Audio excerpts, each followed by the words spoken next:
Hello everyone, this is Pankaj Gupta, senior faculty of physics motion education. इस video में हम JEE main 2023 के second attempt के 8 अप्रैल को जो पेपर हुआ था उसके मॉर्निंग शिफ्ट का पेपर डिस्कस करेंगे और ये जो पेपर है ये फिजिक्स का पेपर है। Okay, so let's begin.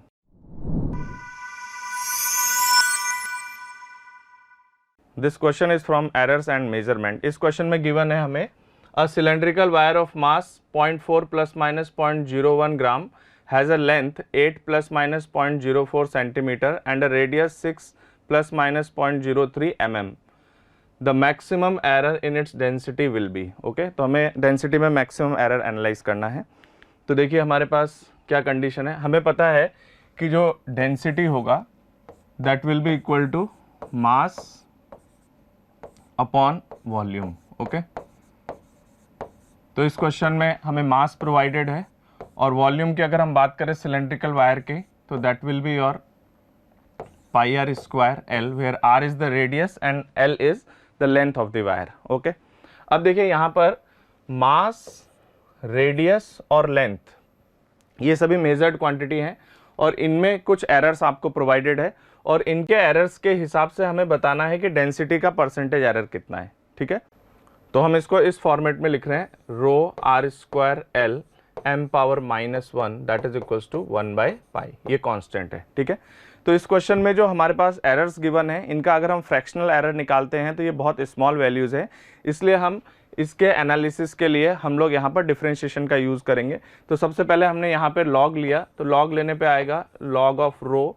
Plus 2 log r plus log L minus of log M, that will be a log 1/pi, that is a constant value. Okay, अब यहाँ पर हम यहाँ पे इसको log लेके डिफ्रेंशिएट करेंगे, तो log लेके डिफ्रेंशिएट करने पे आएगा d rho upon rho plus 2 times of dr upon r, log r का differentiation 1/r into dr plus 1/l into dl minus of dm upon m। Okay, and that is equals to 0 because ये constant है। ठीक है, तो देखिए यहाँ पर ये एक्सप्रेशन हमारे पास निकल के आता है और हम जब इनको राइट साइड में लेके जाते हैं तो राइट साइड में हमने लिखा है delta rho by rho. Delta मैंने इसलिए यूज़ कर दिया है बिकॉज ये है तो change he but small change है, इसलिए हमने डिफ्रेंशिएशन का यूज़ किया था। तो राइट हैंड साइड में आ रहा है delta m by m minus delta l by l minus of 2 delta r by r. Okay, अब हमारे पास डेल्टा m और m की वैल्यूज़ और लेंथ में और रेडियस की वैल्यूज़ हमें प्रोवाइडेड है। ठीक है, अब हमें हमेशा जो एरर होता है उसको क्या करना होता है, मैक्सिमाइज करना होता है। तो जब हम इसको मैक्सिमाइज करेंगे तो हमारे माइंड में क्या थॉट चलेगा कि अगर मास में सपोज एरर पॉजिटिव का हो जाए, लेंथ में अगर नेगेटिव का हो जाए तो नेगेटिव नेगेटिव पॉजिटिव हो जाएगा ये, और अगर रेडियस में भी एरर हमसे नेगेटिव का हो जाए तो यहाँ पे भी पॉजिटिव हो जाएगा, तो ये क्वांटिटी मैक्सिमाइज हो जाएगी पॉजिटिव के साइड में। और अगर मास में एरर नेगेटिव का हो और इन दोनों में एरर अगर पॉजिटिव का हो तो ये क्वांटिटी नेगेटिव साइड में मैक्सिमाइज हो जाएगी। तो जब हम मैक्सिमम एरर निकालेंगे तो ये सब ऐड हो जाएंगे।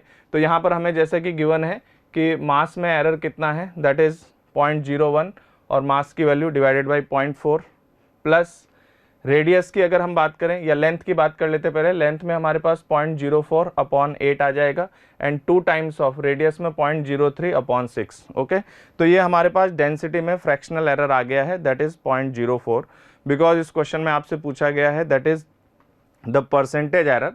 तो हम यहाँ पर 100 से मल्टीप्लाई कर देंगे और यहाँ से हमारा आंसर आ रहा है 4%। ठीक है, तो इस क्वेश्चन में जो हमारा ऑप्शन 1 है that will be correct.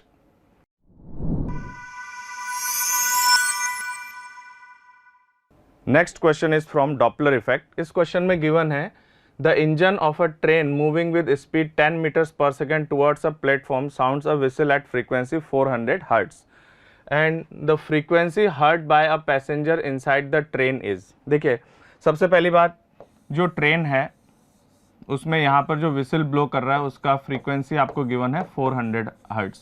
Okay, और इसी में एक पैसेंजर भी बैठा हुआ है।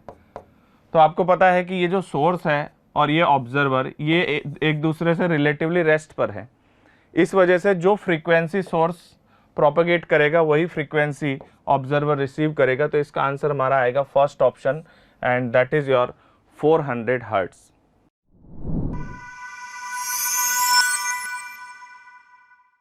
Next question is from gravitation. इस क्वेश्चन में गिवन है the weight of a body on the earth is 400 newton. Okay, that means earth surface पर उसका वेट कितना गिवन है, 400 newton. The weight of the body when taken to a depth of half of the radius of the earth will be. ठीक है, तो देखिए इस question को सॉल्व करते हैं। इस क्वेश्चन में हमें गिवन है कि weight on the earth surface कितना गिवन है, दैट इज 400 न्यूटन। और हमें पता है कि अर्थ सरफेस पर ग्रेविटेशनल एक्सेलरेशन कितना होता है, दैट इज जी। तो इसका मतलब है m इंटू जी की जो वैल्यू हमें गिवन है दैट इज 400 न्यूटन। ओके, इसके बाद हमसे क्वेश्चन कह रहा है कि जब हम इसको अर्थ सरफेस से डेप्थ पर ले जाते हैं और वो जो डेप्थ है वो रेडियस के हाफ के बराबर है, तो वहाँ पर इसका वेट कितना आएगा। तो हमें पता है कि अगर हम अर्थ सरफेस से किसी डेप्थ पर जाते हैं, इसका मतलब अर्थ के अंदर हैं, तो हमारे पास वहाँ पर जो ग्रेविटेशनल आता है that is GMR upon r cube, ये आता है ग्रेविटेशनल एक्सेलरेशन। ओके, तो r जो है ये डिस्टेंस फ्रॉम द सेंटर है।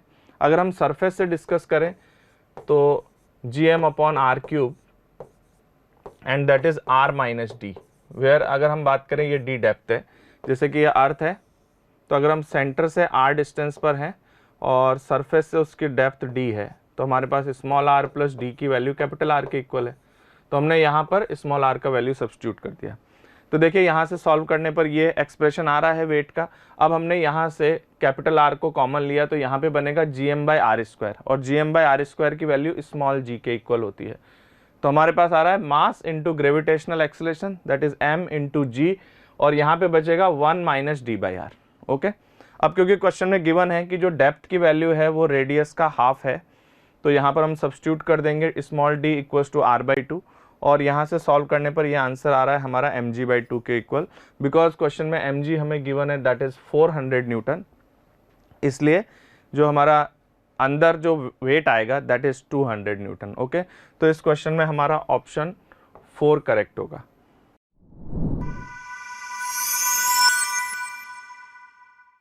Next question is from communication. इस क्वेश्चन में गिवन है a TV transmitting antenna is 98 metre high and the receiving antenna is at the ground level. Okay, and if the radius of the earth is 6400 kilometer, the surface area covered by the transmitting antenna is approximately। ठीक है, तो देखिए इसको solve करते हैं। देखिए जैसा कि हम लोग जानते हैं कि ये जैसे कि अर्थ है और हमारे पास एक एंटीना है, ट्रांसमिटिंग एंटीना, जिसकी हाइट HT है। ओके, और ये हमारा सेंटर है अर्थ का और ये रेडियस कैपिटल R है। ठीक है, तो हमारे पास जो ये ट्रांसमिटिंग एंटीना है ये जब कम्युनिकेट करेगा तो इस तरह से लाइन ऑफ साइट बनना चाहिए। तो ये अर्थ पे मैक्सिमम डिस्टेंस यहाँ तक ही कवर कर सकता है, बिकॉज ये टेंजेंट है, इसके नीचे ये कवरेज नहीं दे पाएगा। तो इसी तरह से ये यहाँ पर इस मैक्सिमम डिस्टेंस तक कवरेज देगा। तो पहले अगर हम इस मैक्सिमम डिस्टेंस की वैल्यू एस्टिमेट करते हैं, तो सपोज हमने इसको d मान लिया, ये कैपिटल R है, और ये हाइट हो जाएगी हमारे पास R प्लस HT। ओके, तो यहाँ से सॉल्व करने पे आपके पास रिलेशन आएगा R² plus d² equals to R plus HT का होल स्क्वायर। ठीक है, इसको सिंप्लीफाई करने पे आ रहा है R² plus d² that is equals to R² plus HT² plus 2RHT। इतना ठीक है। अब देखिए R² से R² कैंसिल आउट हो जाएगा, और हमारे पास ये जो HT है, तो HT का square, because R into HT के कंपैरिजन में HT² बहुत नेग्लिजिबल है, तो हम इसको नेग्लेक्ट कर देंगे, और यहाँ से हमारे पास मैक्सिमम डिस्टेंस ऑफ कवरेज आएगा √2RHT। ओके, इसको हमने नेग्लेक्ट कर दिया। ठीक है, तो मैक्सिमम डिस्टेंस ऑफ कवरेज ये आ गया है।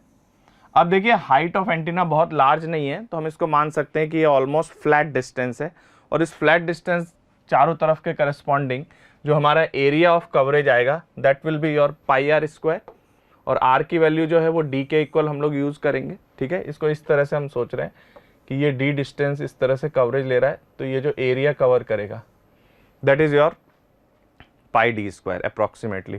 तो यहाँ पर d की वैल्यू सब्स्टिट्यूट कर देंगे। हमें क्वेश्चन में गिवन है रेडियस 6400 किलोमीटर है और 98 मीटर्स गिवन है, इसको भी हमने किलोमीटर में कन्वर्ट कर दिया। तो यहाँ से जो कवरेज एरिया हमारे पास आ रहा है that is approximately 3942 kilometre square, और इस क्वेश्चन का ऑप्शन 4 करेक्ट होगा।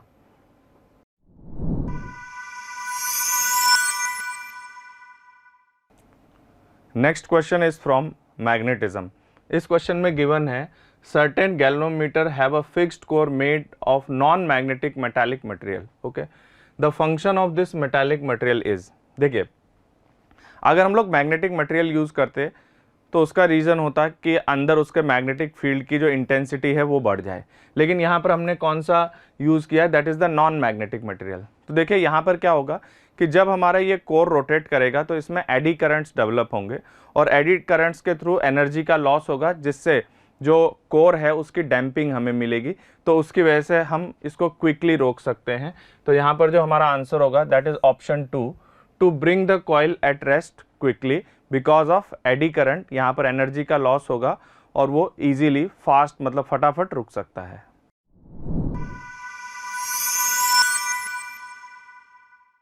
Next question is from units and dimension. इस क्वेश्चन में हमें गिवन है we have to estimate the dimension of 1/μ0 epsilon naught. Okay, तो देखिए हम लोग जानते हैं फ्रॉम इलेक्ट्रोमैग्नेटिक वेव कि speed of light in vacuum जो होता है that is your 1/√μ0 epsilon naught. ठीक है, तो अगर हम इससे कंपेयर करें तो अगर सी स्क्वायर की जो डायमेंशन आएगी that is equal to c square जो है वो 1/μ0 एप्सिलॉन नॉट के इक्वल आएगा। तो यहाँ से dimension of 1/μ0 epsilon naught basically dimension of C square के इक्वल होगा, और सी जो है that is speed of light, और स्पीड की डायमेंशन होती है LT-1, तो L/T ये इसका होल स्क्वायर आ जाएगा। तो यहाँ से जो डायमेंशन आएगी दैट इज योर L²/T²। ठीक है, तो इस क्वेश्चन का आंसर है that is 4th option.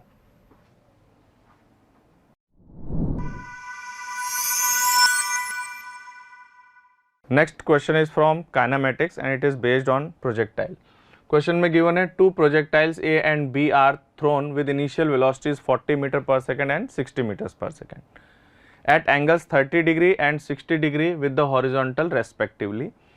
The ratio of their ranges respectively is, directly formula based question है ये। देखिए हमें डायरेक्ट पता होता है कि जो प्रोजेक्टाइल है उसका रेंज होता है that is u² sin 2θ/g। अब जो फर्स्ट प्रोजेक्टाइल है उसकी प्रोजेक्शन स्पीड है that is 40 metres per second, and उसका जो angle of projection with horizontal है दैट इज 30 डिग्री, और सेकंड प्रोजेक्टाइल की स्पीड है that is 60 metres per second, और उसका angle of projection with horizontal है दैट इज 60 डिग्री। तो जस्ट हम यहाँ पर रेंज का रेशियो निकालेंगे that is R1/R2 that is equal to U1/U2 का होल स्क्वायर, और sin 2θ1/sin 2θ2। जस्ट आपको वैल्यू सब्स्टिट्यूट करना है दैट इज 40/60 का whole square, and that is sin 60/sin 120। इन दोनों की वैल्यूज सेम है तो ये कैंसिल आउट हो जाएगा, और यहाँ से हमारे पास आंसर आ रहा है दैट इज 2/3 का whole square that is 4/9। Okay, so option 3rd will be correct.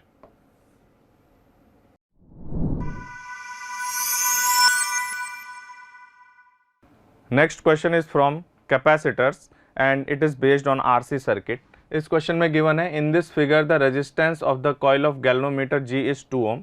इस गैल्वेनोमीटर का जो रेजिस्टेंस है that is 2 ohm. Okay, and the EMF of cell is how much, that is 4 volt. The ratio of potential difference across C1 and C2 is okay।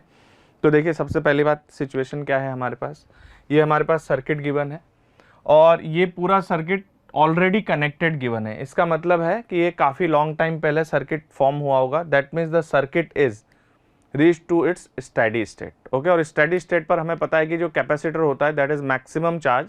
इसका मतलब capacitor branch से कोई current pass नहीं करेगा, capacitor connected है but उससे current pass नहीं करेगा। तो देखिए यहाँ पर ये वाला जो कैपेसिटर है ये मैक्सिमम चार्ज पर है, ये भी मैक्सिमम चार्ज पर है और इसमें से करंट पास नहीं करेगा। तो यहाँ से जो बैटरी से करंट निकलेगा वो यहाँ से होता हुआ कैपेसिटर के एंड पे नहीं जाएगा, इधर से जाएगा, फिर इस कैपेसिटर एंड पे नहीं जाएगा तो यहाँ पर गैल्वेनोमीटर से होता हुआ करंट इस तरह से पास कर जाएगा, इधर से जाएगा ऐसे, इधर से ऐसे आएगा और इधर से निकल जाएगा। तो देखिए ये जो तीनों रजिस्टर है ना 6 ओम और गैल्वेनोमीटर का रेजिस्टेंस 2 ओम और ये 8 ओम, ये तीनों के तीनों सीरीज में आ जाएंगे। तो टोटल रेजिस्टेंस हमारे पास कितना बन रहा है 8 + 2 + 6 दैट इज योर 16 ओम। तो यहाँ पर जो करंट पास करेगा that current I equals to V है, ये है EMF of the battery upon 6 + 2 + 8 that is your 1/4 ampere. इसको सॉल्व करने पे आएगा। अब देखिए हमें बताना है कि इस वाले कैपेसिटर पर कितना पोटेंशियल ड्रॉप है और इस वाले कैपेसिटर पर कितना ड्रॉप है, इनका रेशियो चाहिए। तो देखिए इन दोनों के अक्रॉस उतना ही ड्रॉप होगा जितना ड्रॉप यहाँ से यहाँ तक है। तो देखिए 6 और 2 ये दोनों सीरीज में हैं और 6 और 2 दैट मीन्स 8, इस 8 पर जितना ड्रॉप होगा उतना ही ड्रॉप C1 पर आएगा। तो 8 ओम रेजिस्टेंस पर कितना ड्रॉप है that is I × 6 + 2 that is 8। इसी तरह से अगर हमें इस कैपेसिटर पे ड्रॉप निकालना है, इसका मतलब यहां से लेके और यहां तक जितना ड्रॉप आएगा, तो यहां पर रेजिस्टेंस 2 है और यहां पर 8 है that is 2 + 8 that is equals to 10। तो यहां पर पोटेंशियल ड्रॉप हमारे पास आने वाला है I × 2 + 8। आप चाहें तो I की वैल्यू रख सकते हैं। ओके, तो देखिए क्वेश्चन में हमसे पूछा गया है potential difference across C1 divided by potential difference across C2। तो ये है I × 8 और ये है I × 10। तो 8/10 दैट इज इक्वल्स टू 4/5। तो हमारा आंसर जो है 4/5 है। Option third will be correct.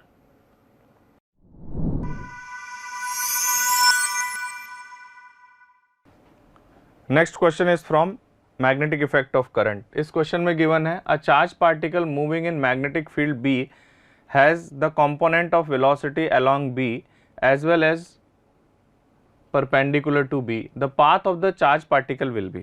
देखिए यहाँ पे ये कह रहा है कि वैसे इनको कहना चाहिए the magnetic field is uniform। तो हमने ले लिया कि the magnetic field is uniform और वो कह रहा है कि हमने जो पार्टिकल को प्रोजेक्ट किया है उसकी वेलोसिटी में हमें क्या क्या गिवन है। हमें गिवन है कि has a component of velocity along B as well as perpendicular to B। That means यहाँ पर इस वेलोसिटी का एक B के अलोंग भी कंपोनेंट है, तो मान लीजिए हम इसको पैरेलल कंपोनेंट बोल देते हैं और एक परपेंडिकुलर कंपोनेंट भी बोल देते हैं। ठीक है, तो देखिए हमें इसका मोशन एनालाइज करना है। तो हम यहाँ पर 3 म्यूचुअली परपेंडिकुलर डायरेक्शन एनालाइज कर सकते हैं। उनमें से मैं ये कर रहा हूँ कि एक डायरेक्शन तो ये सेलेक्ट कर रहा हूँ और एक मैं सेलेक्ट कर रहा हूँ ये जो मैग्नेटिक फील्ड की डायरेक्शन है इसके परपेंडिकुलर प्लेन को। ठीक है, तो देखिए थोड़ी देर के लिए हम मान लेते हैं कि ये हमारा V परपेंडिकुलर नहीं है बिकॉज ये प्लेन और ये लाइन म्यूचुअली परपेंडिकुलर है। तो हम इनका एनालिसिस अलग अलग करके इनका सुपरपोजिशन कर देंगे या इनका वेक्टर एडिशन कर देंगे, उससे नेट मोशन पता चल जाएगा। तो अभी हम V पैरेलल को छोड़ देते हैं। तो हमें पता है कि V परपेंडिकुलर की वजह से अगर हम किसी चार्ज पार्टिकल को यूनिफॉर्म मैग्नेटिक फील्ड में मैग्नेटिक फील्ड के परपेंडिकुलर प्रोजेक्ट करते हैं तो वो सर्कुलर मोशन करता है और सर्कुलर मोशन का प्लेन जो होता है वो मैग्नेटिक फील्ड के परपेंडिकुलर होता है। ठीक है, तो ये एक पूरे प्लेन का मोशन एनालाइज हो गया। और इस डायरेक्शन में आपको पता है कि जो हमारे पास V पैरेलल है बिकॉज हमें पता है कि जो मैग्नेटिक फील्ड का फोर्स है वो इसके परपेंडिकुलर है, इसके अलोंग मैग्नेटिक फील्ड का जो फोर्स है उसका कोई कंपोनेंट यहाँ पर नहीं आ रहा है, तो ये वेलोसिटी यूनिफॉर्म ही बनी रहेगी। तो हमारा पार्टिकल जो है वो मैग्नेटिक फील्ड के परपेंडिकुलर सर्कुलर मोशन कर रहा है और अलोंग स्ट्रेट जा रहा है। अगर हम इन दोनों को सुपर इम्पोज कर देते हैं तो यहाँ से इसका मोशन जो है वो एक हेलिकल मोशन होगा। इस हेलिकल मोशन का जो पिच होगा वो यूनिफॉर्म होगा और ये जो एक्सिस है इसका path will be helical with the axis along the magnetic field. तो ये जो हेलिक्स का एक्सिस है वो मैग्नेटिक फील्ड के अलोंग होगा। ठीक है, तो इस क्वेश्चन में हमारा ऑप्शन 1 करेक्ट होगा।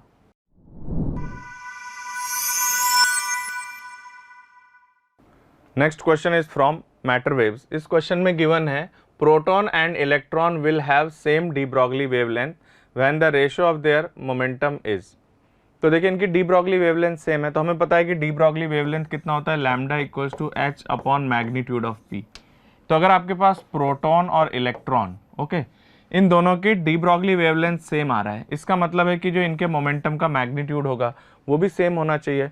तो momentum of proton is equal to the momentum of electron because h upon momentum of proton is equal to h upon momentum of electron, तो ये दोनों बराबर ही आएंगे, तो इनका रेशियो आएगा 1:1.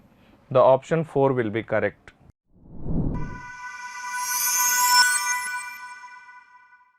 Next question is from electrostatics.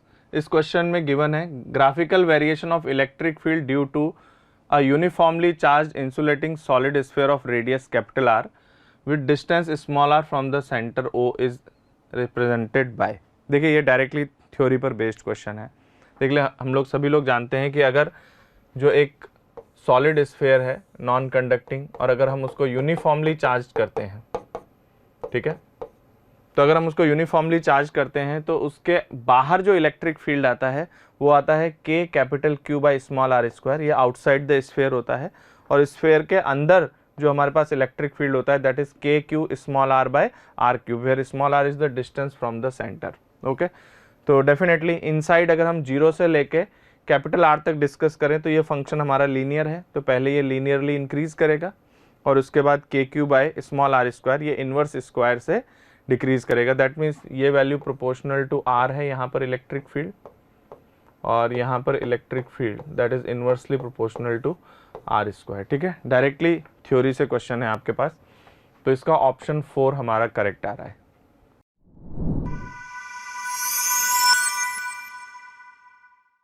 Next question is from nuclear physics. इस question में गिवन है for a nucleus ZXA having mass number A and atomic number Z, the surface energy per nucleon, the Coulomb contribution to the binding energy and the volume energy decrease in binding energy is proportional to surface area. और एक और option दिया हुआ है while estimating the surface energy it is assumed that each nucleon is interacts with 12 nucleon. तो ये हमारे पास कुछ ऑप्शन है. क्वेश्चन में आपसे कहा जा रहा है कौन सा ऑप्शन अप्रोप्रिएट है. तो देखिए हम इसका एक्सप्रेशन देख लेते हैं. लिक्विड ड्रॉप मॉडल के करस्पॉन्डिंग इसका एक्सप्रेशन क्या आएगा. तो देखिए जो एक्सप्रेशन है बाइंडिंग एनर्जी का, उसमें हमारे पास कुछ टर्म्स हैं. ये वॉल्यूम की टर्म है, ये हमारे पास है सरफेस एनर्जी की टर्म है, और यहाँ पर कूलाम कंट्रीब्यूशन का टर्म है. इस तरीके से कुछ टर्म्स हैं. ओके, तो हम लोग 1 बाय 1 ऑप्शन चेक करते हैं. तो देखिए सबसे पहला ऑप्शन है the surface energy per nucleon that is -A1 A power 2/3. देखिए जो सरफेस एनर्जी की टर्म है दैट इज -A लिखो चाहे A1 लिखो, दैट इज A पावर 2/3 है, लेकिन ये सरफेस एनर्जी की टर्म है, जबकि हमारे पास एक्सप्रेशन में कहा गया है सरफेस एनर्जी पर न्यूक्लियन. तो पर न्यूक्लियन मतलब जितने न्यूक्लियॉन्स हैं उससे हमें डिवाइड करना पड़ेगा, तो ये आएगा -AS into A⁻⁴ that is -1/3. Okay, जबकि हमारे पास ऑप्शन में क्या गिवन है that is -A1 A power 2/3. ये -A1 कांस्टेंट है. ठीक है, तो यहाँ पर ये कह रहे हैं A पावर 2/3, जबकि हमें दिख रहा है कि जो टर्म आ रही है that is your A power -1/3. तो देखिए ऑप्शन 1 रॉन्ग हो जाता है. इसके बाद हम लोग बात करते हैं बी ऑप्शन पे. The coulomb contribution to the binding energy is that is A2Z into Z-1 upon A power 4/3 given है, जबकि देखिए यहाँ पर हमारे पास कूलाम कॉन्ट्रीब्यूशन क्या है. कूलाम कॉन्ट्रीब्यूशन ये है -ACZ into Z-1 upon A power 1/3. यहाँ पर A पावर 1/3 होता है, जबकि इसमें गिवन है 1 अपॉन A पावर 4/3. तो इस वजह से हमारा ऑप्शन बी भी रॉन्ग है. ठीक है, नेक्स्ट आते हैं हमारे पास ऑप्शन सी कह रहा है द वॉल्यूम एनर्जी की जो टर्म है वो कितनी है A3 इंटू A है. तो देखिए वॉल्यूम एनर्जी की जो टर्म है that is AV into A है. तो ये हमारे पास देखिए ऑप्शन सी करेक्ट आ रहा है. ठीक है, ऑप्शन डी कह रहा है the decrease in binding energy is proportional to the surface area. देखिए इसको भी डिस्कस करते हैं.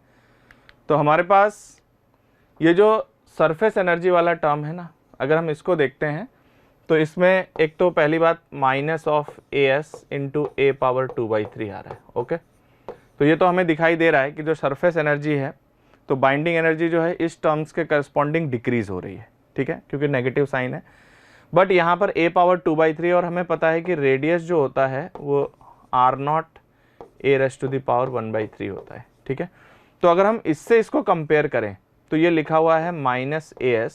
ठीक है, तो A पावर 1/3 है ना, तो A पावर 1/3, तो अगर हम इसको रेडियस से प्रोपोर्शनल में अगर हम चेक करना चाहें तो यहाँ पर आएगा R का स्क्वायर. और अगर हम इसका सरफेस एरिया लिखना चाहें तो 4 पाई आर स्क्वायर जो है वो सरफेस एरिया के बराबर होगा। तो ये देखिए हमारे पास क्या एक्सप्रेशन आ रहा है, ये कह रहे हैं the decrease in binding energy is proportional to the surface area. तो हमें यहाँ पर कि जो डिक्रीज होगा, नेगेटिव मतलब डिक्रीज होगा, और ये आर स्क्वायर के प्रोपोर्शनल है, इसका मतलब सरफेस एरिया के प्रोपोर्शनल आएगा। ठीक है, ये लास्ट ऑप्शन पढ़ रहे हैं हम लोग।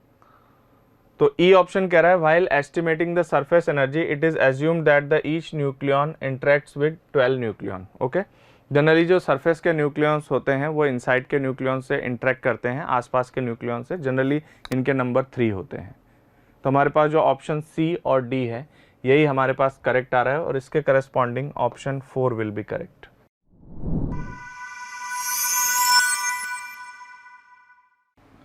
Next question is from Newton's laws of motion. इस क्वेश्चन में गिवन है at any instant the velocity of a particle of mass 500 gram is 2t I cap plus 3t square j cap metres per second where t is time. Okay, if the force acting on the particle at t equals to 1 second is I cap plus x j cap, then the value of x will be okay।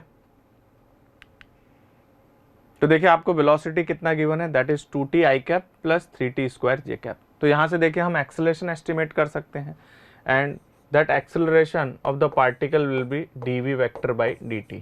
तो यहाँ से simplify करने पे अपने पास कितना आएगा, 2t का differentiation time के रेस्पेक्ट में आएगा, that is 2 I cap plus 6t j cap. Okay, तो ये हमारे पास पार्टिकल का एक्सेलरेशन है एट एनी टाइम t, और हम न्यूटन्स लॉ से कह सकते हैं कि उस पर लगने वाला जो फोर्स है वो मास इंटू एक्सेलरेशन के इक्वल है, और मास आपको गिवन है 500 ग्राम, दैट मीन्स 1/2 किलोग्राम है, एंड एक्सेलरेशन ये हमने एस्टिमेट किया, इसको हमने यहाँ पे सब्स्टिट्यूट कर दिया।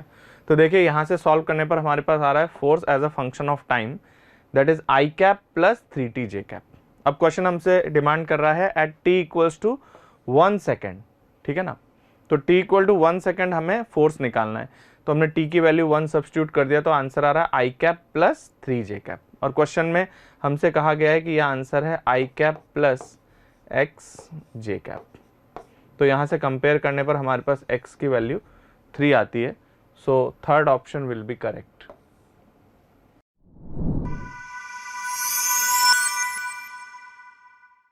Next question is from gravitation. इस क्वेश्चन में गिवन है, हमारे पास दो स्टेटमेंट गिवन है, if E be the total energy of the satellite moving around the earth then its potential energy will be E/2। एक तो हमें ये चेक करना है, और सेकंड चेक करना है the kinetic energy of a satellite revolving in an orbit is equal to half the magnitude of total energy. ठीक है, तो हम लोग चेक कर लेते हैं। देखिए एक हमारे पास जो सैटेलाइट है वो अर्थ के अराउंड सर्कुलर ऑर्बिट में अगर घूम रहा है, तो उसकी जो ऑर्बिटल स्पीड होती है that is √G capital M bye small r होती है। ठीक है, तो अगर हमें काइनेटिक एनर्जी निकालना है that is half mv square, और हम यहाँ पर v की वैल्यू सब्स्टिट्यूट कर रहे हैं, तो v की वैल्यू सब्स्टिट्यूट करने पर हमारे पास काइनेटिक एनर्जी आ रहा है G capital M small m upon 2r। Okay, ये हमारे पास काइनेटिक एनर्जी का एक्सप्रेशन है। और हमें पता है कि वहाँ पर जो उसकी पोटेंशियल एनर्जी है that is -G m1 m2 upon r। तो m1 की जगह कैपिटल M आ गया, मास ऑफ अर्थ, और स्मॉल m सैटेलाइट का मास है, divided by r and with negative sign. तो हमारे पास ये पोटेंशियल एनर्जी है। अगर हम काइनेटिक एनर्जी और पोटेंशियल एनर्जी को ऐड कर देते हैं तो हमारे पास टोटल एनर्जी का एक्सप्रेशन आ रहा है। इन दोनों को ऐड करने पर हमारे पास वैल्यू आ रही है -G capital M small m by 2r। अब देखिए ये हमारे पास पोटेंशियल एनर्जी है और ये हमारे पास टोटल एनर्जी है। तो अगर हम इन दोनों को कंपेयर करें तो टोटल एनर्जी को 2 से मल्टीप्लाई करने पर पोटेंशियल एनर्जी की वैल्यू आ जाएगी, that means total energy multiply by 2 करने पर पोटेंशियल एनर्जी आएगी, that means U equals to 2 times of E। तो इसका मतलब स्टेटमेंट 1 इनकरेक्ट है हमारे पास। और स्टेटमेंट 2 में जो काइनेटिक एनर्जी है वो मैग्नीट्यूड ऑफ टोटल एनर्जी के इक्वल है। देखिए ये यहाँ पर काइनेटिक एनर्जी और टोटल एनर्जी का मैग्नीट्यूड ये दोनों इक्वल है। तो इस क्वेश्चन में हमारे पास पोटेंशियल एनर्जी के लिए तो कहा जा रहा है कि वो E/2 है, जबकि वो 2E के बराबर है। और काइनेटिक एनर्जी जो कहा जा रहा है वो कहा जा रहा है कि equal to half of the magnitude of total energy, ये भी हाफ कहा जा रहा है, जबकि ये हमारे पास equal to the magnitude of total energy है। ठीक है, तो ये दोनों स्टेटमेंट हमारे पास इनकरेक्ट हैं। तो यहाँ से हमारा option 1 will be correct.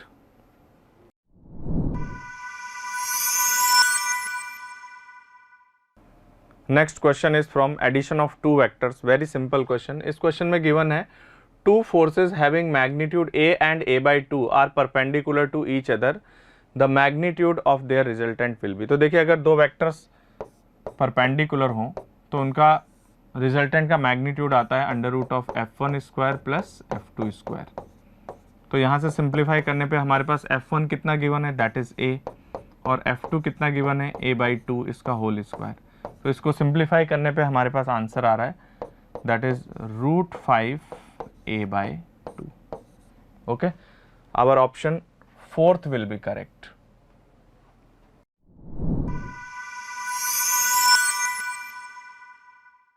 Next question is from logic gate. इस क्वेश्चन में हमें गिवन है एक लॉजिक गेट्स का सर्किट गिवन है और हमारे पास A और B के इनपुट डिजिटल सिग्नल्स हमें प्रोवाइडेड हैं और हमें Y जो है वो आउटपुट का सिग्नल फॉर्म करना है, ठीक है। तो यहाँ पर हमारे पास नन गेट्स कुछ इस तरह से कनेक्टेड हैं। तो देखते हैं इसमें क्या सिचुएशन है। तो सबसे पहली बात, जो हमें ये सर्किट गिवन है, यहाँ पर ये A है और ये जो नन गेट कनेक्टेड है इनसे दोनों इनपुट सेम जा रहा है, यानी कि यहाँ से भी A जा रहा है और यहाँ से भी A जा रहा है। तो यहाँ से नन ऑपरेशन के बाद क्या होगा, A इंटू A का बार, और हमें पता है कि जो A इंटू A होता है वो A ही होता है बुलियन अलजेब्रा में, तो ये A का बार होगा। तो यहाँ से आउटपुट इस जगह पर जो आएगा दैट इज A बार, और सिमिलरली यहाँ पर आउटपुट जो आएगा वो आएगा B बार। उसके बाद यहाँ से A बार और B बार ये फर्दर नन गेट पे गया है, तो यहाँ से जो आउटपुट होगा A बार इंटू B बार का होल बार। अब हम यहाँ पर बुलियन एक्सप्रेशन यूज कर रहे हैं, A प्लस B का जो होल बार होता है that is A bar multiply by B बार। ये बुलियन रिलेशन हम लोग यूज कर रहे हैं। तो यहाँ पर A बार जो है उसके ऊपर एक बार फिर बार आ जाएगा, प्लस B उसके ऊपर एक बार फिर बार आ जाए। तो बेसिकली ये आंसर है A प्लस B। तो बेसिकली ये हमारा और गेट है, ठीक है।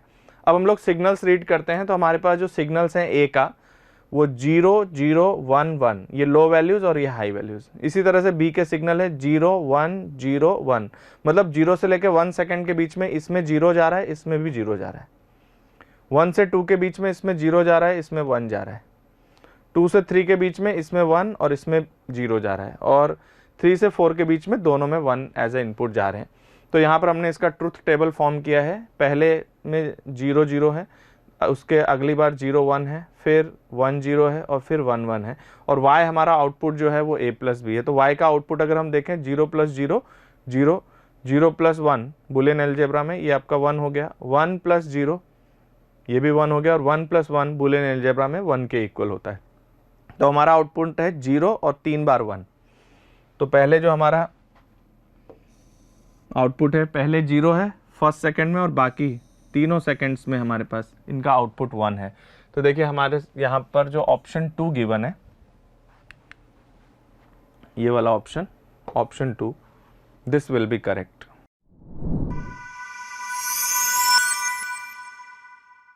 Next question is from elasticity. इस क्वेश्चन में गिवन है an aluminium rod with Young's modulus 7.0 into 10⁻10 Newton per meter square undergoes elastic strain of 0.04%. The energy per unit volume stored in the rod in SI units. Okay, that means हमें energy density estimate करना है। तो देखिए सबसे पहले हमें question में percentage strain provided है, दैट इज 0.04%। तो यहाँ से स्ट्रेन की वैल्यू कितनी है, 0.04/100। ये हमारे पास स्ट्रेन की वैल्यू आ गई। इसके बाद यंग्स मॉडुलस भी हमें क्वेश्चन में गिवन है, और हमें पता है कि जो एनर्जी डेंसिटी जो होती है, एनर्जी पर यूनिट वॉल्यूम, वो होता है half of stress into strain. और हुक्स लॉ से अगर हम बात करें तो स्ट्रेस होता है यंग्स मॉडुलस इनटू स्ट्रेन के इक्वल। तो इसको जब हम सब्स्टिट्यूट करेंगे तो हमारे पास आंसर आएगा half Young's modulus into strain, मतलब half Young's modulus into strain square. Young's modulus है 7 into 10⁻10 और ये है 0.04/100 का होल स्क्वायर। यहाँ से अगर हम लोग सिंप्लीफाई करें तो ये वैल्यू आती है दैट इज 5600, और इसकी यूनिट आएगी जूल पर मीटर क्यूब। तो इस क्वेश्चन में हमारा ऑप्शन 1 करेक्ट होगा।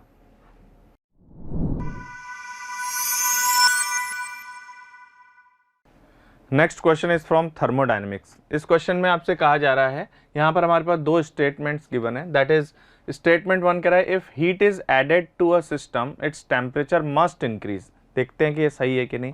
देखिए हमारे पास गैसियस सिस्टम है, क्वेश्चन कह रहा है कि अगर आपने इसको हीट सप्लाई किया, ओके, तो हीट सप्लाई करने पर ये कह रहा है कि टेम्परेचर बढ़ना ही चाहिए।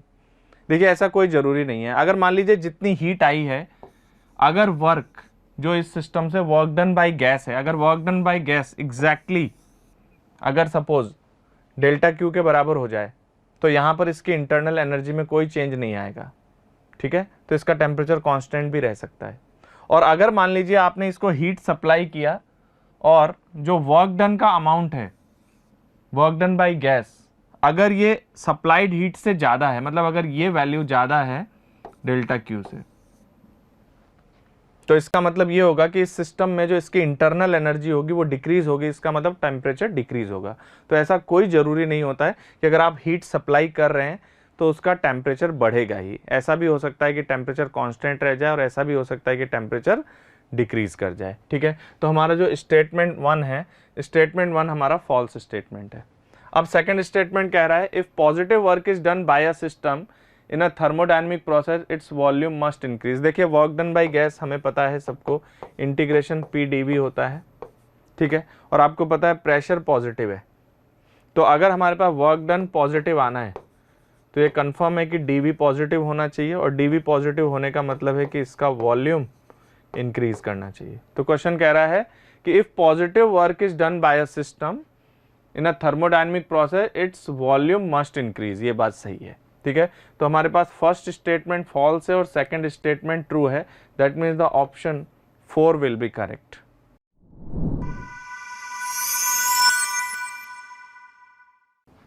नेक्स्ट क्वेश्चन, इस क्वेश्चन में हमें गिवन है an air bubble of volume 1 centimetre cube rises from the bottom of a lake 40 metre deep to the surface at a temperature of 12 degree Celsius. देखिए ये सरफेस है liquid का, और इसके बॉटम की अगर हम बात करें तो ये यहाँ से कितना नीचे है, दैट इज 40 मीटर्स, और एक एयर बबल यहाँ से यहाँ आता है, ठीक है। और यहाँ पर जो टेम्परेचर गिवन है that is 12 degree Celsius, okay. The atmospheric pressure, यहाँ पर एटमॉस्फेरिक प्रेशर आपको गिवन है, that atmospheric pressure is 1 × 10⁵ pascals, okay. The density of water आपको गिवन है और G की वैल्यू गिवन है। There is no difference of temperature of water at the depth of 40 metre and the surface। मतलब यहाँ से लेके यहाँ तक टेम्परेचर में कोई भी चेंज नहीं है, ठीक है। तो टेम्परेचर में अगर कोई भी चेंज नहीं है तो क्वेश्चन आपसे कह रहा है the volume of air bubble when it reaches to the surface will be. तो देखिए हमें यहाँ पर इसका वॉल्यूम ऑफ एयर बबल बताना है, ठीक है। तो आपको पता है अगर वाटर का टेम्परेचर सेम है तो इसका मतलब अंदर जो एयर ट्रैप्ड है एयर बबल में उसका टेम्परेचर भी इनिशियली और फाइनली सेम है। तो एक हमें थर्मोडायनेमिक कंडीशन लगाना पड़ेगा, नंबर ऑफ मोल्स सेम है, टेम्परेचर सेम है, तो P1 V1 equals to P2 V2। अब हमें यहाँ पर और यहाँ पर प्रेशर देखना है। तो देखिए जस्ट बिलो द सरफेस इसका प्रेशर इतना ही होगा एटमॉस्फेरिक प्रेशर के बराबर, लेकिन यहाँ पर जो प्रेशर आएगा that pressure inside would be, आपको पता है फ्लूइड की थ्योरी अगर हम यूज़ करें तो यहाँ से यहाँ तक जो हमारे पास प्रेशर होगा लिक्विड में, यहाँ का प्रेशर है P एटमॉस्फेरिक, और अगर ये हाइट h है तो यहाँ का प्रेशर होगा P atmospheric plus ρgh, okay. तो वही अंदर का प्रेशर आएगा। यहाँ पे हम लोग सरफेस टेंशन को नेग्लेक्ट कर रहे हैं, क्लियर। तो देखिए प्रेशर सरफेस पे आपको पता है, और प्रेशर इनसाइड कितना है, डेप्थ के h डेप्थ नीचे जाने पर 10⁵ PATM प्लस ρgh की वैल्यू हम सब्स्टिट्यूट करें, यहाँ से हमारे पास प्रेशर आ रहा है 5 × 10⁵ पास्कल्स। अब देखिए जब वो नीचे बॉटम पर था तो उसका वॉल्यूम है 1 सेंटीमीटर क्यूब, लेकिन जब वो सरफेस पे है तो उसका वॉल्यूम हमें पता नहीं है, यही हमें एस्टिमेट करके बताना है। तो हम लोग यहाँ पर आइसोथर्मल की कंडीशन लगा रहे हैं, that is P1 V1 equals to P2 V2। तो P1 आपके पास 10⁵ इंटू V1 है V, और 5 × 10⁵ इंटू 1, यहाँ से सॉल्व करने पे हमारे पास आ रहा है that is 5 centimetre cube, okay. तो हमारा फोर्थ ऑप्शन करेक्ट है यहाँ पे।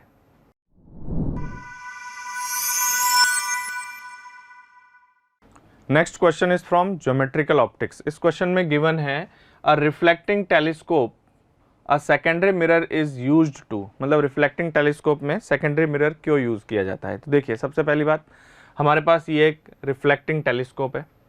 जैसे मान लीजिए यहाँ से आप फार अवे का ऑब्जेक्ट देख रहे हैं तो रेज यहाँ से आएंगे और यहाँ पर हमने ये ऑब्जेक्टिव मिरर यूज़ किया है, ठीक है। तो ये ऑब्जेक्टिव मिरर इमेज बनाएगा। अब अगर मान लीजिए ये जो इमेज बन रही है, बिकॉज रे इधर से आके वापस उधर जा रही हैं, तो सपोज अगर आपको आईपीस से देखना हो और आप डायरेक्ट लेंस यूज़ करें तो आपको यहाँ से ऐसे देखना पड़ेगा। समझ आई बात? रेज पीछे से आ रही है और फिर इधर लौटेंगी तो आपको ऐसे देखना पड़ेगा। समझ आई बात? हम अगर इसको इधर से देखना चाहते हैं तो रेज हमारी उस तरफ जा रही है, तो यानी रे को वापस लाना पड़ेगा। तो रेज को वापस लाने के लिए हमने यहाँ पर क्या यूज़ किया है, सेकेंडरी मिरर, ताकि हम इस आउटसाइड पार्ट की तरफ एक हमारा आईपीस लगा के हम यहाँ से इसको देख पाए, ठीक है। अदरवाइज हमें इनसाइड पोर्शन से ही उसको देखना पड़ता। क्लियर है? तो यहाँ पर जो हमारा ऑप्शन आ रहा है that is to move the eyepiece outside the telescope tube, ये हमारे पास रीजन है, इसलिए हमने यहाँ पर सेकेंडरी मिरर यूज किया है। तो हमारा answer option third will be correct.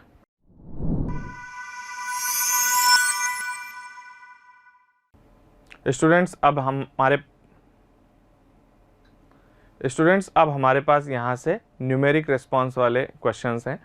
तो सबसे पहला क्वेश्चन है the momentum of a body is increased by 50%, मतलब अगर उसका इनिशियल मोमेंटम p था तो उसका फाइनल मोमेंटम कितना होना चाहिए, 50% बढ़ गया है, यानी p प्लस p/2 हो जाना चाहिए। तो आपको पता है कि अगर इनिशियल मोमेंटम p है तो फाइनल मोमेंटम कितना हो गया, दैट इज 3p/2। तो क्वेश्चन आपसे पूछ रहा है the percentage increase in the kinetic energy of the body is. तो देखिए बहुत सिंपल क्वेश्चन है। हमारे पास इनिशियल काइनेटिक एनर्जी होगी इनिशियल मोमेंटम का स्क्वायर बाई 2m, मतलब p²/2m, और फाइनल काइनेटिक एनर्जी अगर हम देखें तो इसका मोमेंटम कितना हो चुका है, दैट इज 3p/2 का होल स्क्वायर बाई 2m। यहाँ से सॉल्व करने पे आ रहा है 9/4 p इनिशियल का स्क्वायर बाई 2m, मतलब पहले p इनिशियल था, अब 3/2 p इनिशियल इसका मोमेंटम हो चुका है। तो यहाँ से फाइनल काइनेटिक एनर्जी आ गई है। और परसेंटेज इंक्रीज निकालने का मतलब है final kinetic energy minus initial upon initial. तो यहाँ से सिंप्लीफाई करने पर ये वैल्यू सब्स्टिट्यूट करने पे हमारे पास वैल्यू आ रही है 9/4 - 1 × 100, और यहाँ से सॉल्व करने पे आ रहा है 5/4 × 100, दैट इज 125%। तो यहाँ पर हमारा आंसर है 125।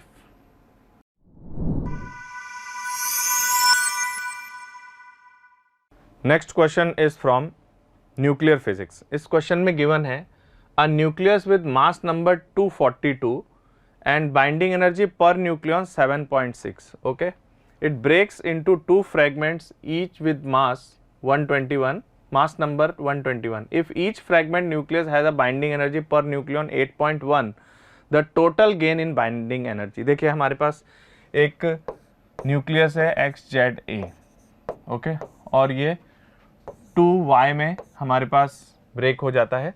यहाँ पर A आपको गिवन है कितना, दैट इज 242, और जो दो फ्रेगमेंट्स में ब्रेक हो रहा है उनका मास नंबर कितना है, 121। आपको इसका बाइंडिंग एनर्जी पर न्यूक्लियन ये गिवन है, that is 7.6 mega electron volt, और इस Y का बाइंडिंग एनर्जी पर न्यूक्लियन आपको गिवन है, that is 8.1 mega electron volt. तो आपको क्या करना है, what is the gain in binding energy, यानी final binding energy minus initial. तो फाइनल बाइंडिंग एनर्जी कितना आएगा, Y में न्यूक्लियन कितने हैं, 121, और पर न्यूक्लियन बाइंडिंग एनर्जी है 8.1। तो पहले 121 को हम 8.1 से मल्टीप्लाई करेंगे, और ऐसे हमारे पास कितने हैं न्यूक्लियाई, 2, तो इंटू 2, तो दैट इज 2 × 121 मल्टीप्लाई बाई 8.1। तो ये हमारे पास फाइनल बाइंडिंग एनर्जी है, और इनिशियल कितनी आ जाएगी, दैट इज 242 मल्टीप्लाई बाई 7.6। तो कुछ भी नहीं करना है, सिंपल सा सिचुएशन है। पहले वाले में 2 × 121 × 8.1, और सेकंड में 242 × 7.6। यहाँ से सॉल्व करने पे आता है 121 mega electron volt. So answer would be 121।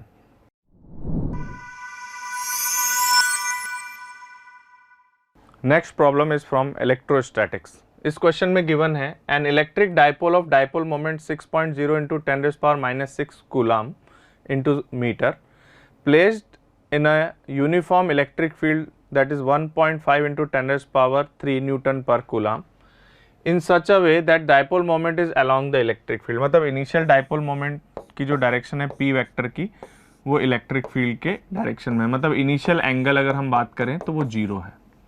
अब आपसे कहा जा रहा है work done in rotating the dipole by 180 degree in this field will be, मतलब हमें इसको 180 डिग्री से रोटेट करना है। तो आपको पता है अगर आप 180 डिग्री से रोटेट कर दोगे तो डायपोल मोमेंट P इधर की बजाय इधर हो जाएगा ऑपोजिट डायरेक्शन में, तो डायपोल मोमेंट की जो फाइनल वैल्यू है वो इस तरफ हो जाएगी। ठीक है, तो इस केस में जो हमारा theta between electric field and dipole moment vector आएगा दैट विल बी पाई, और P का मैग्नीट्यूड वही है। ठीक है, तो हमें क्या बताना है, find out the work done in rotating, that means work done by external agent. और हमें पता है कि जो work done by external agent होता है that is U final minus U initial, और हमें पता है कि जो पोटेंशियल एनर्जी है that is uniform electric field में पोटेंशियल एनर्जी होती है minus P vector dot E vector, that means minus P E cos theta.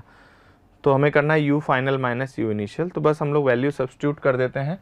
तो देखिए final potential energy minus P E cos theta की जगह कॉस पाई आ गया, और minus of minus P E cos 0, because initially same direction में है और 180 degree से रोटेट करने पर एंगल पाई हो जाएगा। तो यहाँ से सॉल्व करने पे हमारे पास आ रहा है दैट इज 2PE, तो दैट इज 2 इंटू पी की वैल्यू सब्स्टिट्यूट कर देते हैं और इलेक्ट्रिक फील्ड की वैल्यू सब्स्टिट्यूट कर देते हैं। यहाँ से सॉल्व करने पे हमारे पास आंसर आ रहा है 18 मिली जूल। तो आपको आंसर जो बताना है दैट इज कि मिली जूल में कितनी वैल्यू है, तो मिली जूल में इसका आंसर आएगा दैट इज 18, तो 18 will be correct.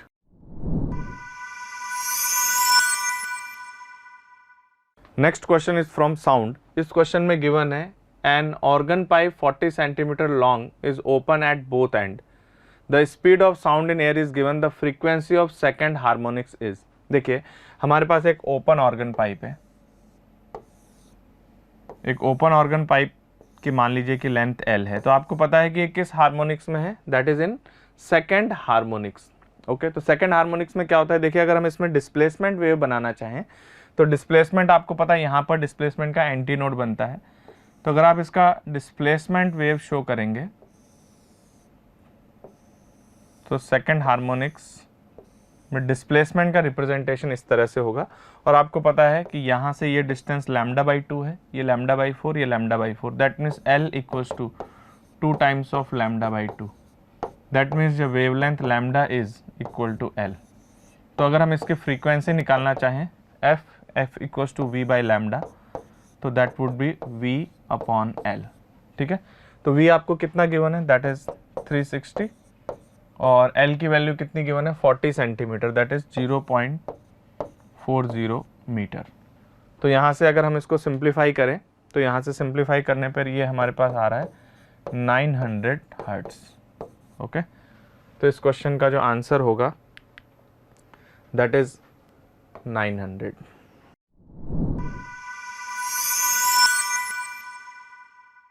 Next question is from rotation. बहुत ही सिंपल क्वेश्चन है। इस क्वेश्चन में गिवन है the moment of inertia of a semi circular ring. देखिए एक सेमी सर्कुलर रिंग है, इसका मोमेंट ऑफ इनर्शिया हमें बताना है about an axis passing through the centre and perpendicular to the plane of the ring. ये ring है, ये रिंग का प्लेन है, इस रिंग के परपेंडिकुलर और इस सेंटर से पास होने वाला, यानी कि ये जिस तरह से ये हम शो कर रहे हैं इस तरह से ये परपेंडिकुलर एक्सिस है, तो हमें इसके अबाउट इसका मोमेंट ऑफ इनर्शिया निकालना है। ठीक है, तो देखिए अगर ये डिस्टेंस कैपिटल R हो तो आपको पता है अगर हम इसमें कोई भी DM मास सेलेक्ट करते हैं तो इस एक्सिस से उसकी परपेंडिकुलर डिस्टेंस कैपिटल R है, तो इस पॉइंट मास का जो मोमेंट ऑफ इनर्शिया होगा दैट इज dm/2। ओके, अब देखिए ऐसे जितने भी पॉइंट मासेस हैं सबका डिस्टेंस कैपिटल R है। ठीक है, तो अगर हम इसको इंटीग्रेट कर दें तो ये r² कॉमन आ जाएगा और मोमेंट ऑफ इनर्शिया इस एक्सिस के अबाउट आएगा, that is r² integration dm, और इंटीग्रेशन dm का मतलब total mass of the ring, तो दैट इज r² m, जिसको हम लोग लिख सकते हैं I इक्वल्स टू mr²। ठीक है, अब गिवन कंडीशन के अकॉर्डिंग वो कह रहे हैं कि ये मोमेंट ऑफ इनर्शिया है 1/x mr², तो this is equal to 1/x mr²। तो यहाँ से हमारे पास x की वैल्यू जो आएगी दैट इज इक्वल्स टू 1। तो यहाँ हमारा आंसर x की वैल्यू 1 होगा। The answer is 1 for this question.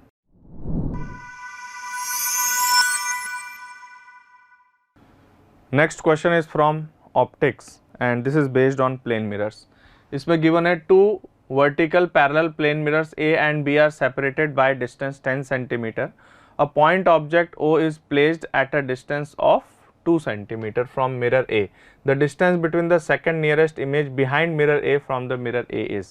देखिए सिंपल क्वेश्चन है। सबसे पहली बात, 2 प्लेन मिरर हैं, इनके बीच का सेपरेशन आपको गिवन है दैट इज 10 सेंटीमीटर। ठीक है, अब ये जो 10 सेंटीमीटर गिवन है, इसमें एक ऑब्जेक्ट प्लेस्ड है यहाँ पर, वो यहाँ से 2 सेंटीमीटर के डिस्टेंस पर ये ऑब्जेक्ट पड़ा हुआ है।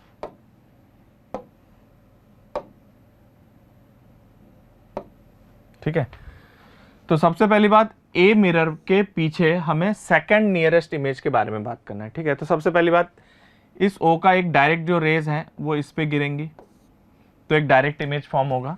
तो अगर हमारे पास ये डिस्टेंस 2 सेंटीमीटर है तो इसके पीछे 2 सेंटीमीटर पीछे यहाँ पर फर्स्ट इमेज बन जाएगी मिरर के पीछे।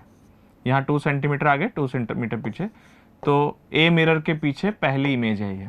ठीक है, उसके बाद देखिए ये जो ओ ऑब्जेक्ट है इसकी डायरेक्ट रेज यहाँ गिरेंगी, तो यहाँ से ये कितनी दूरी पर है, वो 8 सेंटीमीटर पे। तो इस ऑब्जेक्ट की यहाँ से इमेज मिरर बी के पीछे जो फर्स्ट इमेज बनेगी वो, क्योंकि ये डिस्टेंस हमारे पास 8 सेंटीमीटर है तो ये भी कितना होगा, 8 सेंटीमीटर। तो यहाँ पर हमने ये 8 सेंटीमीटर है, तो यहाँ पर 2 इमेजेस बन गई। अब क्या होगा कि ये जो इमेज है इसकी रेज रिफ्लेक्ट करके गई होगी, तो अगर हम रेज बनाना चाहें यहाँ से ऐसे रिफ्लेक्ट होके गई है, इमेज फॉर्म यहाँ पर हो रहा है। अब ये रेज वापस कहाँ गिरेंगी, मिरर ए पर, तो उससे फर्दर इमेज का फॉर्मेशन होगा। तो फर्दर इमेज का फॉर्मेशन होगा, तो अगर हम बात करें कि मिरर ए के लिए ऑब्जेक्ट कितनी दूर है, तो मिरर ए के लिए ऑब्जेक्ट दूर है यहाँ से यहाँ तक की डिस्टेंस है 10 + 8, 10 + 8 मतलब 18।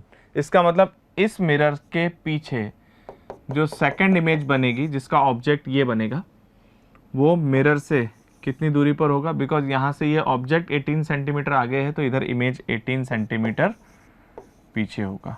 ओके, तो देखिए इस क्वेश्चन में आपसे कहा जा रहा है कि जो सेकंड नियरेस्ट इमेज है बिहाइंड मिरर है उसकी डिस्टेंस मिरर ए से कितनी होगी, तो that is your 18 centimeter. Okay, that means our answer would be, this answer is 18.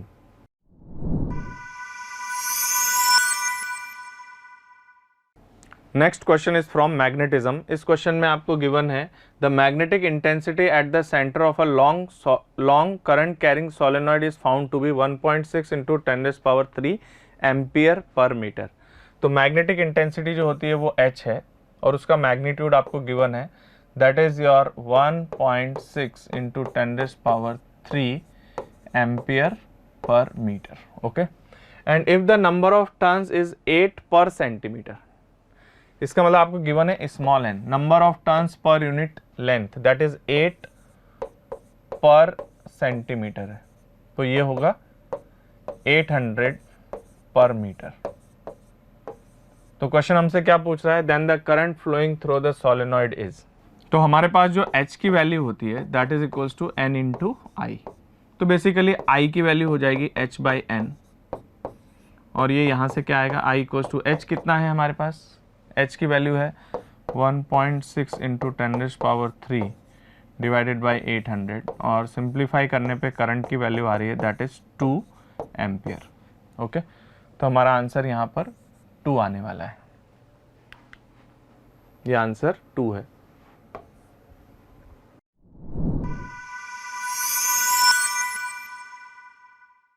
Next question is from current electricity. इस क्वेश्चन में गिवन है a current of 2 ampere through a wire of cross sectional area 25 mm²।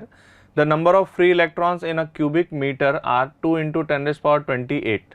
Okay, the drift velocity of electron is, इसमें given है ये value into 10⁻⁻6 metres per second. तो देखिए कितना आएगा drift velocity, direct formula based question है हमारे पास।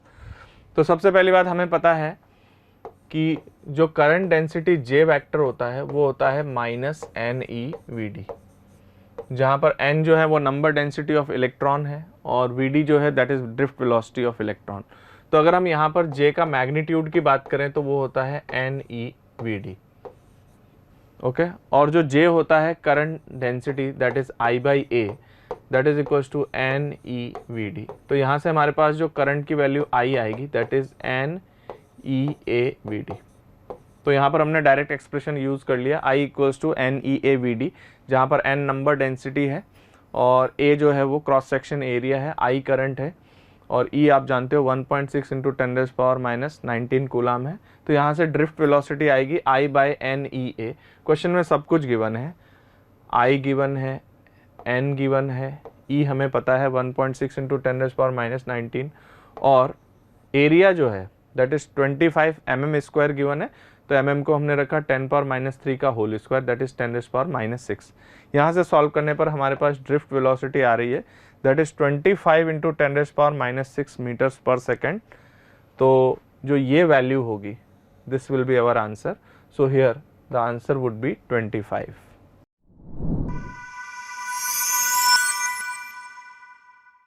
Next question is from EMI। इस क्वेश्चन में गिवन है an oscillating LC circuit consist of 75 milli henry inductor, मतलब उसका इंडक्टेंस गिवन है, और कैपेसिटर का कैपेसिटेंस गिवन है 1.2 microfarad. If the maximum charge to the capacitor is 2.7 micro coulomb, the maximum current in the circuit will be. देखिए सबसे पहली बात जो LC ऑसिलेशन है इसका कॉन्सेप्ट आपको पता होना चाहिए। LC ऑसिलेशन में क्या होता है कि जो कैपेसिटर की एनर्जी है प्लस इंडक्टर की जो एनर्जी है उन दोनों का सम कांस्टेंट रहता है, ठीक है। तो सर्किट में जिस टाइम पर करंट अगर जीरो हो तो उस समय पर इंडक्टर की एनर्जी जीरो होगी तो सारी एनर्जी कैपेसिटर के पास होगी और उस समय पर कैपेसिटर का चार्ज भी मैक्सिमम होगा। और जिस टाइम पर कैपेसिटर पे चार्ज जीरो होगा उस टाइम पर सारी एनर्जी इंडक्टर के पास होगी और इंडक्टर का जो करंट आएगा वो मैक्सिमम आएगा। तो जो गिवन डेटा है उसके करस्पॉन्डिंग देखिए हमारे पास LC ऑसिलेशन में हमें पता है कि आपको इंडक्टेंस और कैपेसिटेंस गिवन है। मैक्सिमम एनर्जी इंडक्टर में जितनी होगी उतनी ही मैक्सिमम एनर्जी ऑफ कैपेसिटर होगी। समझ आई बात? क्योंकि जब सारी एनर्जी कैपेसिटर के पास है तब इंडक्टर में करंट जीरो है, जब सारी एनर्जी इंडक्टर के पास है तो कैपेसिटर का चार्ज जीरो है। तो इनकी मैक्सिमम एनर्जी बराबर होती है। तो यहाँ पर हाफ L I मैक्सिमम का whole square that is equal to half Q maximum square by C। अब क्वेश्चन में आपको Q मैक्स दिया है, L गिवन है, C गिवन है, यहाँ से हम I मैक्स की कैलकुलेशन कर सकते हैं। तो यहाँ पर सारी वैल्यू सब्स्टिट्यूट करने पर हमारा आंसर आ रहा है that is 9 milli ampere. Okay, तो क्वेश्चन में आपसे कहा गया है आंसर किस में निकालना है, मिली एम्पियर्स में निकालना है। तो हमारा आंसर 9 है, ठीक है, दिस इज 9।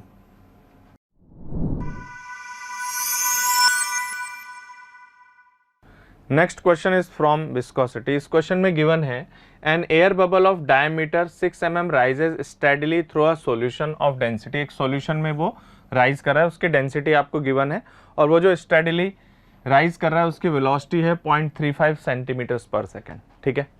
आगे लिखा हुआ है the coefficient of viscosity of the solution we have to estimate, और उसकी यूनिट जो है वो SI यूनिट में कितना होगा, ठीक है। तो ये हमारे पास एक सॉल्यूशन है, मान लीजिए उस सॉल्यूशन में ये एयर बबल है, ठीक है। तो एयर के मास को इसके अंदर हम नेग्लिजिबल मान रहे हैं। तो देखिए चारों तरफ से जो सॉल्यूशन की वजह से प्रेशर का फोर्स लगेगा उसके रिजल्टेंट को हम लोग क्या बोलते हैं, बाइंड फोर्स। और अगर ये स्टेडली ऊपर की तरफ राइज कर रहा है v वेलोसिटी से, तो इसके ऊपर जो विस्कस ड्रैग एक्ट करेगा उस विस्कस ड्रैग की वैल्यू होगी स्टोक्स लॉ के corresponding 6 pi eta r into v. अब क्वेश्चन कह रहा है ये स्टेडली जा रहा है, इसका मतलब ये कांस्टेंट वेलोसिटी से ऊपर जा रहा है। इसका मतलब है कि इसके ऊपर नेट फोर्स बैलेंस करना चाहिए, that means this buoyant force that is equal to 6 pi eta r v. और बाइंड फोर्स की वैल्यू होगी density of solution volume of bubble 4/3 pi r cube into g that is equal to 6 pi eta r v, ठीक है। तो सारी values हमें given है और यहाँ से हमें कोफिशिएंट ऑफ विस्कोसिटी बताना है। तो देखिए ये सॉल्यूशन किस तरह से आ रहा है, ये हमने जो विस्कस फोर्स है ये बाइंड फोर्स और ये विस्कस फोर्स हमने इक्वेट कर दिया। यहाँ से हमारे पास ईटा की वैल्यू आ रही है that is 2 row r² g/9v, ठीक है। इसमें सारी वैल्यूज़ आपको गिवन है, यहाँ पर हमने सब कुछ SI यूनिट में सब्स्टिट्यूट किया है और वहाँ से सॉल्व करने पर हमारे पास ईटा की वैल्यू आ रही है, that is 10 pascals into second. Okay, तो हमारे पास आंसर हो गया 10। Okay students, this is all about your paper discussion. Thank you. आशा करता हूं हमारे टॉप एजुकेटर का यह लेक्चर आपको पसंद आया होगा। अगर पसंद आया है तो वीडियो को लाइक करिए, चैनल को सब्सक्राइब करिए और शेयर भी करिए, क्योंकि ज्ञान बांटने से बढ़ता है और सही बताऊं तो पुण्य भी मिलता है। मुझे सुनने के लिए बहुत बहुत धन्यवाद। Thank you.